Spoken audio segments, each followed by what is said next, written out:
yang bengeh cat gotnyan pada urang kampung kai semah bak kaya. Kai semah bak kaya. Gebedah ulama yan gecok gampak ke Yakob bak kaya yan. Icah tertu. Kajang Tuhan. Jampung lebih. Oh. Guna kau bak kaya yan. Pakai kau bak kaya apa tangkau ngadan? Tangkau lon tengku. Urang dum kabeh semah bak kaya kabeh dia kabeh tu. Mana masalah haji. Ya tu iblis. Mana masalah haji. Nyan baik tak lepas tak cok pun. Sebab drone tengku urang kasihan. Drone urang hana tak pernah. Nak awa je ko deh. Lun tu anjuk modal ke drone. Baik nekah buat kayanya. Ya tengok bengah nekalon di titik bengah ban silap pantai kan apa yang 2 dirham. Nya ban.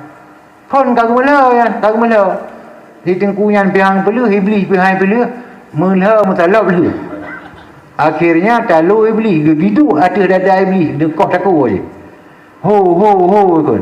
Kau talu. Benar mentang. Baik tanpa kili. Nyo kujuk peng kadang di turo. Mengaji ni belum macam-macam dum jeut. Bak kaya baik ko. Nyan. Kon menyamunan hom keciu le ka dengkunya. Walah rumah. Ban tengok bengok, bang buka bantai, plak kanamu 2 dinar. Bengah kedua aku buka bantai, plak kanamu 2 dinar, rezeki. Bengah kole kanale. Bengah keput kanale. Icah lom cok barang tu mai kau pakai. Merempok mai beli. Hao. Buat kau pakai.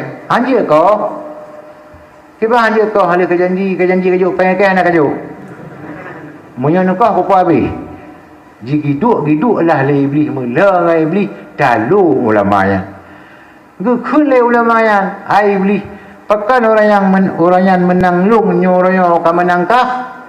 Ai drenja orang yang ya kau bakai lillahi taala.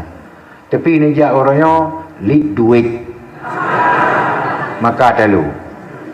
Nyaban adunya fulus ngekune li ulama-ulama dum wala la lulus dunianya apa menyangan apa halulu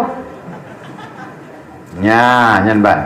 Jadi hanjit terbagah-bagah hal kemahyum ilmu katanya yang kanannya mahayum baik siapa pula kepada raja yang zalim. Terulang kembali katanya akhirnya para ulama-ulama yang dahulu kalih gesak gesimpan dalam hati sanubari katanya tentang akidah.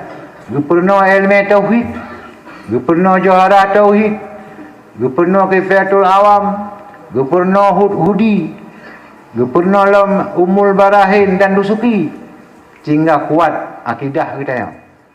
Tapi ulama